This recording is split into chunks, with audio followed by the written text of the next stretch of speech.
Merci d'être sur la télévision. Là-bas, pour suivre le journal de ce jour, mercredi 5 décembre 2018. Mesdames, Messieurs, bonsoir et bienvenue à tous. Il est libre depuis ce matin, après 8 mois de détention à la prison civile de la région de Difa. Dans la région de Zander, plutôt, l'acteur de la société civile nigérienne et coordinateur de l'association alternative Espace Citoyen, Sadat Yahya Badamassi, va passer sa première nuit dans sa famille. Il a été libéré, comme je le disais, ce matin par le juge d'instruction du tribunal de Zander. On lui reprochait d'organiser et de participer à une manifestation interdite et de destruction des biens publics. Réaction juste après sa libération de son avocat, Maître Boudal Efred. Aujourd'hui, par l'arrêt numéro 191 de ce jour même, 5 décembre, donc la chambre d'accusation de la Cour d'appel de Zander a statué ainsi qu'il suit. La chambre reçoit le procureur de la République près le tribunal de grande instance de Zander en son appel, dit n'y avoir lieu à suivre davantage contre Badamassi Yahya des chefs d'appel à un mouvement insurrectionnel et de provocation directe à un regroupement. On donne sa mise en liberté définitive s'il n'est détenu pour autre cause. Donc, M. Badamassi Yahya retrouve en réalité sa liberté aujourd'hui, à partir d'aujourd'hui. Et dans le dispositif légal, il n'est pas prévu, il n'y a aucune raison pour laquelle il peut continuer à garder prison, c'est-à-dire si le procureur peut faire former son pouvoir, mais lui, à partir d'aujourd'hui, il retrouve sa liberté. Par rapport à Sadat, c'est l'article 78. Lui, on pense même que c'est l'attentat contre la sécurité de l'État. À Zander, on pense aujourd'hui que M. Sadat qui a entrepris une marche pacifique, qui n'avait même pas eu lieu parce que la marche devait se tenir le 26 avril, il a été arrêté le 20 avril, en estimant que le fait même d'aller sur les médias dire qu'il faut que la population s'organise pour la marche du 26, il est en train de concocter un complot pour atteinte à la sécurité de l'État, pour renverser l'État. Je voudrais vous dire, puisqu'il faut définir le concept pour éviter la confusion, le complot en cette matière a été défini comme la résolution arrêtée entre plusieurs personnes de commettre un attentat lorsque cette résolution est concrétisée par un ou plusieurs actes matériels. Aujourd'hui, nous n'avons aucun acte matériel qui prouve que ces acteurs ont entrepris de renverser l'État ou d'attenter à la sécurité de l'État.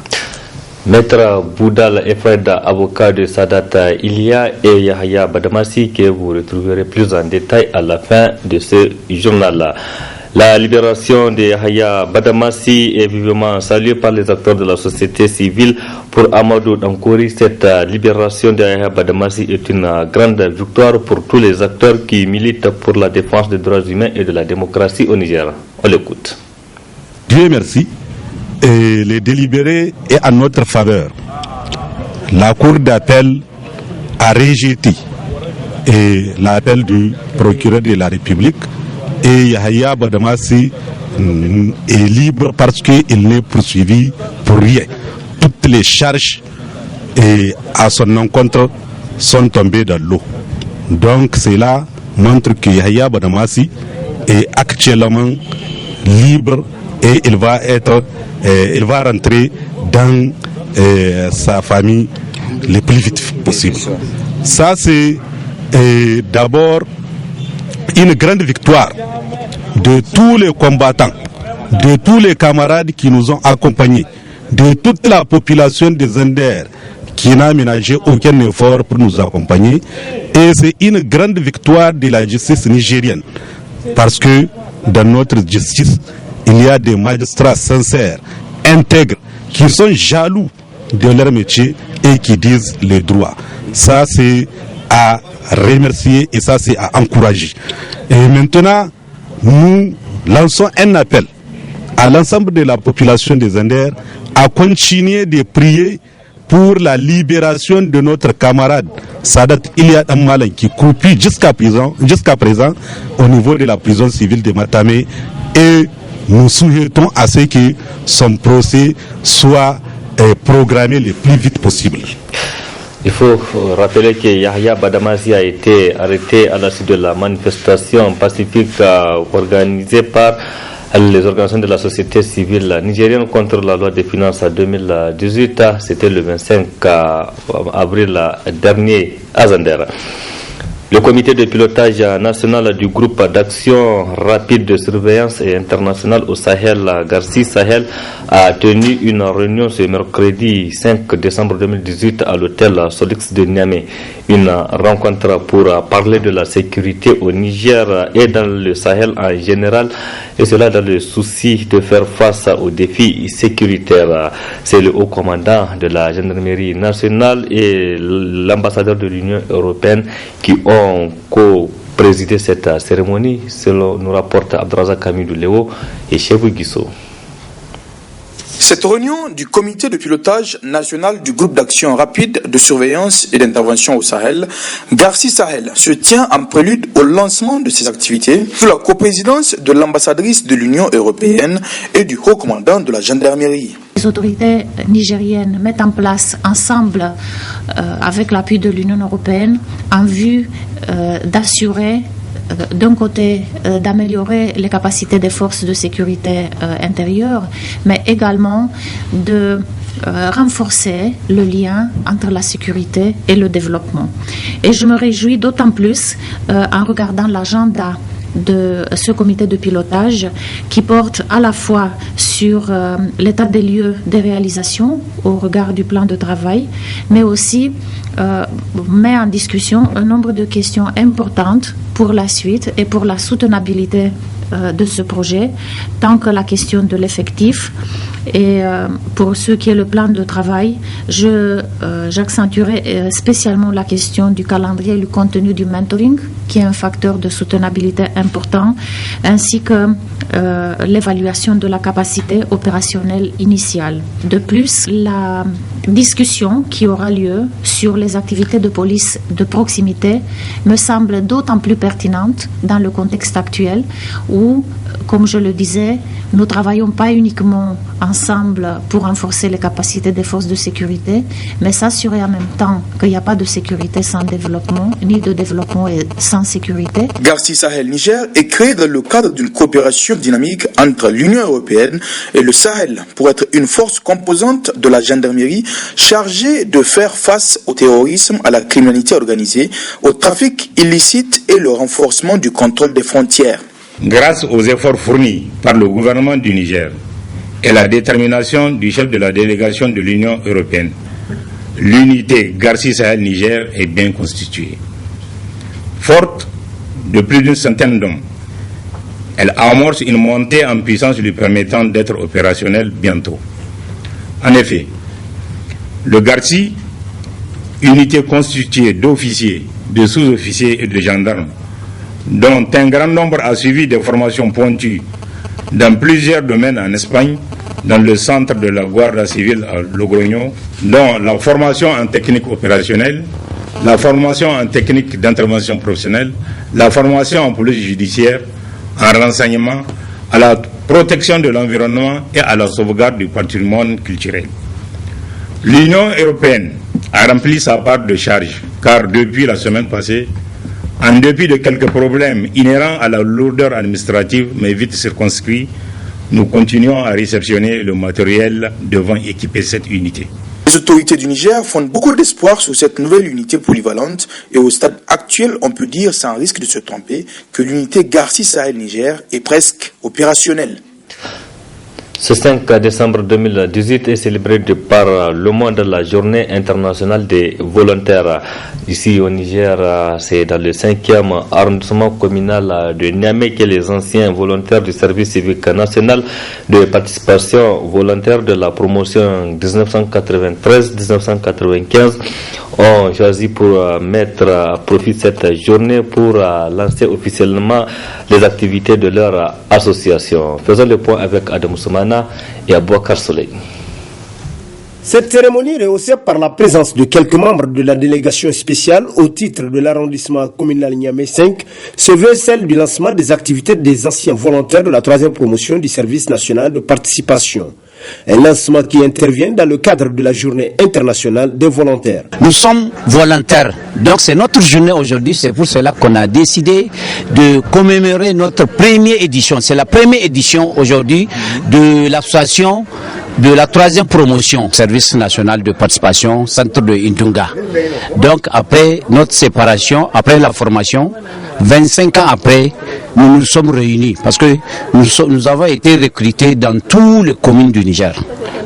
On s'est réunis pour créer cette association. Nous avons constaté que on nous a appris beaucoup de choses concernant l'environnement, concernant la désertification. Mais nous nous sommes réunis pour mettre en valeur cette formation que l'État nigérien, notre État nous a donnée. Donc on ne va pas laisser cette formation aller dans l'air. C'est pour cela, c'est ça qui nous a motivés à créer cette association. Et pour aider, inciter nos jeunes Nigériens à se mettre au travail, lutter contre la désertification. Nous avons pris le charbon minéré pour la valoriser, pour aider nos jeunes Nigériens vraiment à lutter contre la désertification. Occasion pour faire découvrir à l'assistance les réalisations faites par des membres de cette association, notamment dans le domaine de la préservation de l'environnement. Réalisation dont le délégué spécial n'a pas manqué de saluer le génie. Déjà la transformation elle est très importante parce que vraiment nous voulons un peu que les gens utilisent du charbon et beaucoup de charbon parce que l'utilisation du bois nous aimerions vraiment un peu diminuer là-dedans quoi. Donc vraiment moi je profite de l'occasion pour vous féliciter et vous encourager dans ce sens et vous dire que vraiment vous aurez l'accompagnement de la mairie et on va vous soutenir, on serait avec vous et n'hésitez pas pour tout ce que vous voulez en tout cas. Des initiatives comme bien louables d'anciens volontaires du service national de participation qui méritent plus d'égard de la part des décideurs politiques. Un coup de chapeau pour cette 3e promotion du SNP de Ndunga et en fait de la présente cérémonie une réussite. Comme chaque année, à la fin de l'année, le centre culturel franco-nigérien CCFN Jean Rouge organise des séances de rencontres pour les enfants ou Noël des enfants, un cadre offert aux petits pour se fraterniser, mais aussi pour suivre des contes et légendes. Faisons le point avec Asama Ousseidou et Ibrahim Aboudou. Mobiliser les jeunes enfants tous les 15 jours pour le cinéma des jeunes, c'est l'objectif visé à travers cette cérémonie initiée par le Centre culturel franco-nigérien Jean Rouge. Une activité rentrant dans le cadre des préparatifs de la fête de Noël. Les séances de contes ont lieu tous les 15 jours. Nous alternons une semaine du cinéma pour enfants, une semaine l'heure du conte. Là, la séance est un peu particulière en effet, dans la mesure où nous approchons des fêtes de fin d'année, et c'est l'occasion de célébrer en quelque sorte les enfants, en leur proposant une heure du conte un peu particulière, avec des contes un peu plus longs, des activités supplémentaires et un petit goûter. C'est l'occasion pour les enfants de se plonger dans la magie de l'enfance, en écoutant des conteuses qui leur racontent des contes, qui les font voyager. Et puis c'est l'occasion pour nous aussi d'accueillir les enfants dans le cadre rénové de la médiathèque enfants du CCFN, puisque tout a été rénové, les collections sont actualisées, donc c'est un moyen pour nous aussi de leur faire connaître les ressources que propose le CCFN pour eux. Les enfants ne cachent pas leurs sentiments à travers cette soirée récréative très instructive pour eux. Je me sens bien et détendu. Comment Noël est né, j'ai reçu des leçons de morale.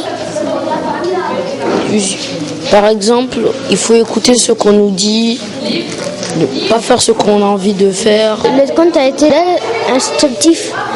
Le premier conseil, je présente à tous ceux qui regardent. Ne soyez pas têtus, surtout les têtus. N'essayez pas de passer vos nerfs sur quelqu'un d'autre. Si vous aimez vous disputer avec quelqu'un d'autre, sachez que même si la faute est sur vous, ne le faites pas. Même si la faute est sur lui, il faut être tolérant dans la vie. Rappelons que ces séries de contes et légendes sont initiées à l'endroit des enfants, une façon de permettre à ces derniers de finir l'année 2018 en beauté. Un mot du sport dans cette édition. Le top départ de la 2e édition du Tour cycliste Niger sera donné le 11 décembre prochain à Tawa, avec comme le point de chute à Zander le 18 décembre prochain. Au total, 15 équipes de cyclisme prendront part à cette édition. Les organisateurs étaient face à la presse ce mercredi pour faire le point des préparatifs. Précision avec le président de la Fédération nigérienne de cyclisme, Saleh Hamidou. Nous sommes aujourd'hui dans les locaux de Total Niger avec le DG de Total. Au passage, je tiens à remercier la société Total qui nous accompagne dans ce tour de la République. Il faudrait noter aussi que Total Niger est le sponsor officiel de la Fédération nigérienne pour le tour de la République. Sans plus tarder, je vous donne le déroulé des activités de la Fédération nigérienne de cyclisme qui va se tenir du départ Tawa pour arriver à Zender. La première étape sera Tawa-Konni, 110 km. La deuxième étape, Konni-Madawa, 80 km. La troisième étape, Takwarka-Maradi, qui sera à peu près de 110 km aussi. La quatrième étape sera l'étape Maradi-Tessawa. La cinquième et dernière étape sera l'étape finale, l'étape de Zender. Cette caravane regroupe quand même 140 personnes environ. Et il faudrait noter la particularité cette année, c'est que nous avons toutes les équipes de l'intérieur qui participent à ce Tour de la République. En gros, nous avons 15 équipes du Niger qui vont faire ce Tour de la République. Les particularités du Tour de la République cette année, 15 équipes qui sont inscrites. Il n'y a que les équipes qui sont affiliées à la fédération qui participeront à ce Tour de la République. Nous sommes en train d'avancer parce que l'année dernière, ou il y a 2 ans, on avait invité que des équipes régionales. Mais cette année, c'est que des équipes affiliées. Ça prouve que la fédération est en train de peaufiner sa stratégie et à terme arriver à licencier tous nos coureurs. Voilà. Donc le coup d'envoi de cette deuxième édition du Tour cycliste Niger sera donné le 11 décembre prochain à Tawa et la finale donc est prévue pour le 18 décembre à Zender, point de chute donc de cette caravane. Comme annoncé, place à présent à la partie magazine qui est consacrée au point de presse animé ce matin par l'avocat des acteurs de la société civile nigérienne, Yahya Badamassi de l'association Alternative Espace Citoyen, qui a été libéré ce matin au niveau des Zender, et Sadat Iliad Malam, lui qui est toujours gardé à la prison civile de Matamai. Très bonne réception. Garde une personne. Et que même si on garde la personne pendant 5, 10 ou même 1 an, après sa libération, en fait, l'opinion pense que il faut se réjouir. En réalité, oui, il faut se réjouir lorsqu'on a perdu un de soi pendant 8 mois et qu'aujourd'hui qu'on apprend sa libération. Mais pour nous qui sommes, moi particulièrement, qui suis son conseil, ce que je sais que dans cette affaire, il faut savoir tirer des leçons. Monsieur Badamassi Yahya, nous avons toujours dit, même sur vos antennes, que voilà l'exemple type d'un innocent qui copie en prison.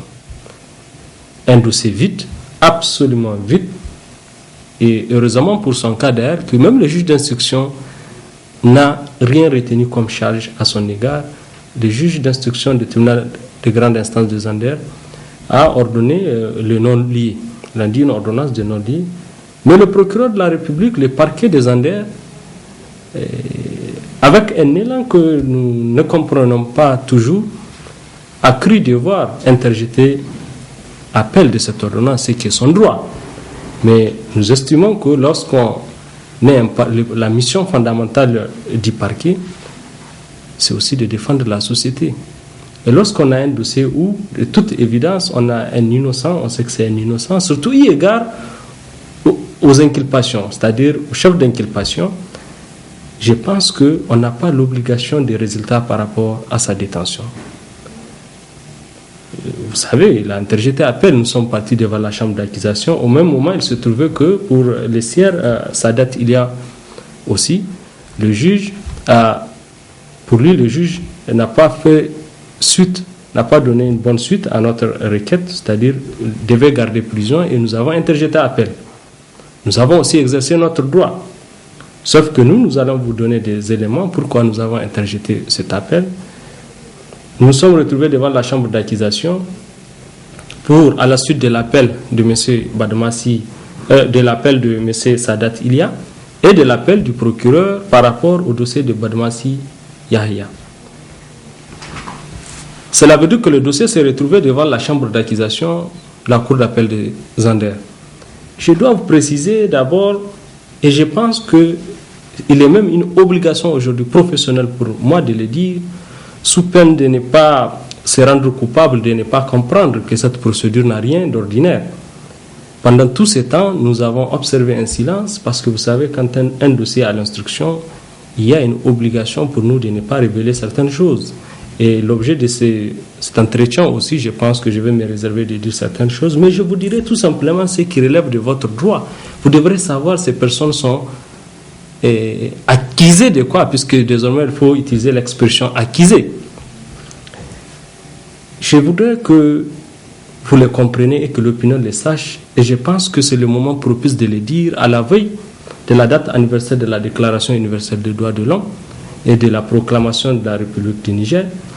Je pense que le moment est favorable pour vous dire qu'au Niger, nous avons des acteurs de la société civile aujourd'hui, 2 qui ont été poursuivis et inculpés pour des faits qui peuvent avoir une connotation, qui ont même une connotation criminelle.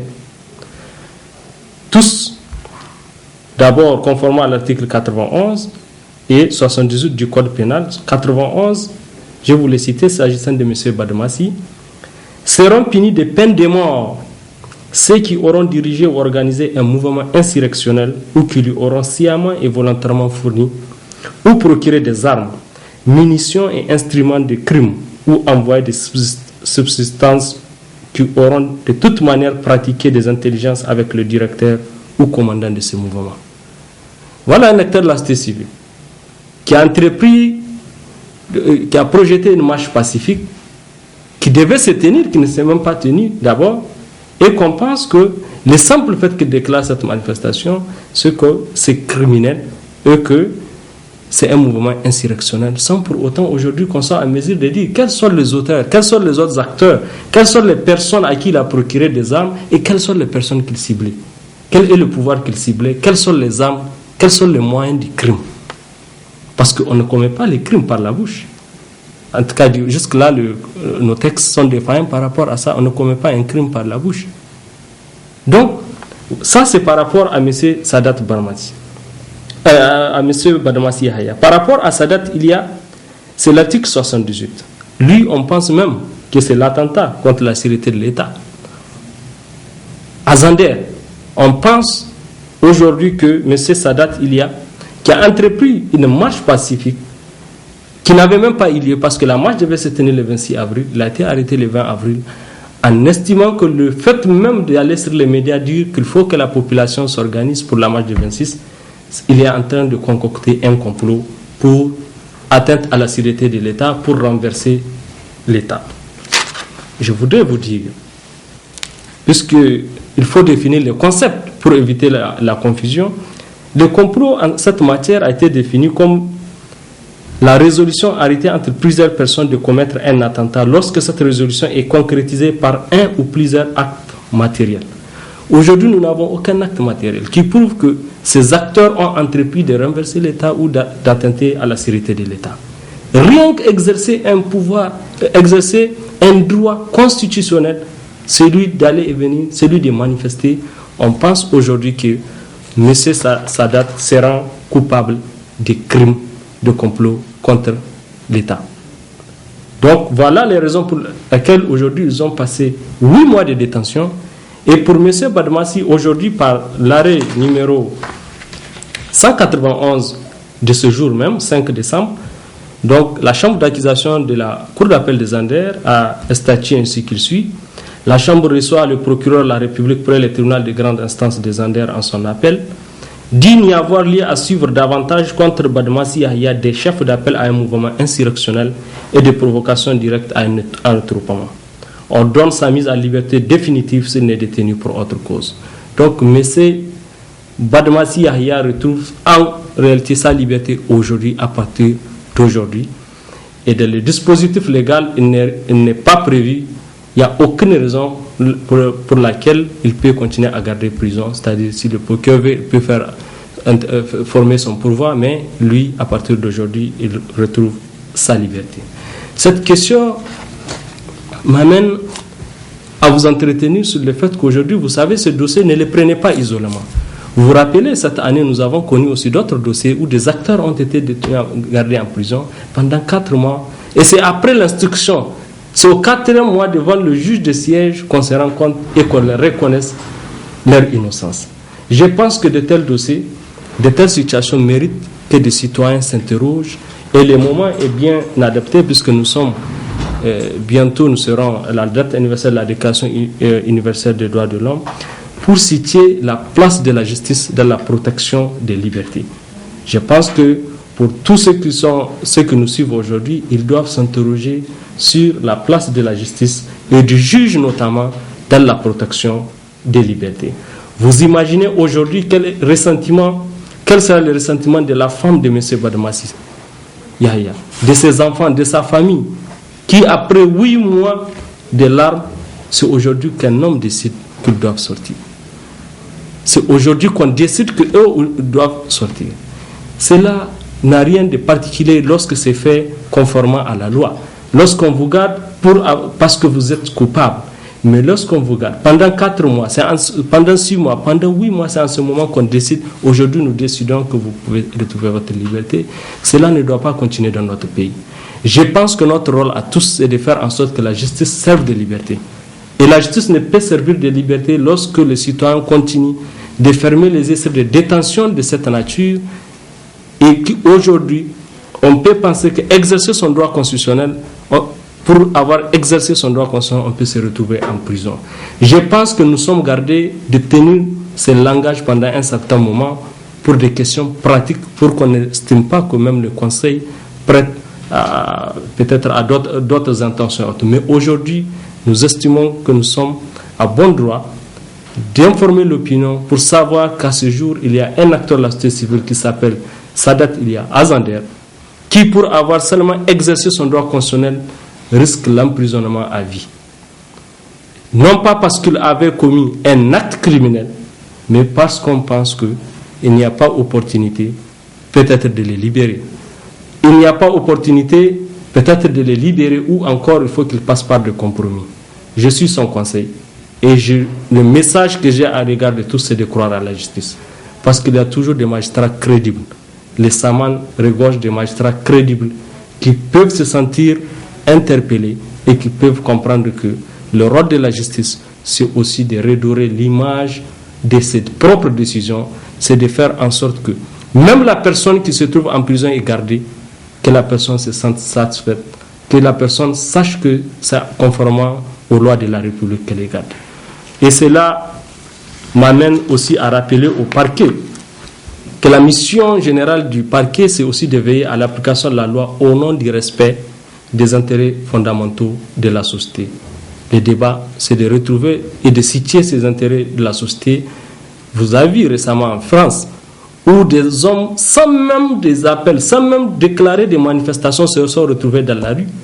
Mais sur les milliers de personnes qui ont manifesté, au nom de la démocratie, au nom de la République, il n'y a qu'une centaine qui sont retrouvés en garde à vue et personne même n'a été poursuivi, ni encore moins parler d'une procédure criminelle. Mais au Niger aujourd'hui, nous sommes dans un contexte où nous apprêtons à célébrer la date anniversaire de la Déclaration universelle des droits de l'homme à un moment où M. Sadat risque l'emprisonnement à vie pour avoir exercé son droit constitutionnel.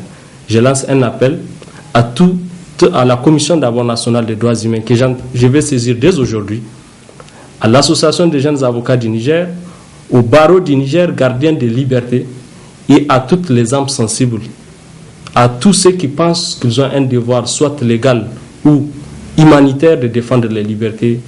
Moi, j'ai exercé mon droit. J'ai exercé toutes les voies qu'il faut, entre par les voies judiciaires.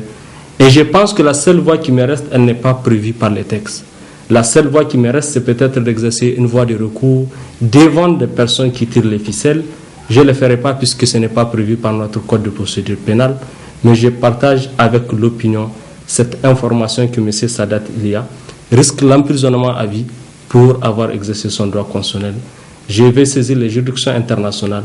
Je le ferai dès cette semaine, plaise à Dieu. Et je veux que l'opinion sache que dans le calme et la tranquillité, nous allons faire en sorte que la justice triomphe. Mais il faut qu'elle triomphe avec tout le monde et que tous les obstacles, même humains, soient débarqués du rang de ceux qui tirent les ficelles.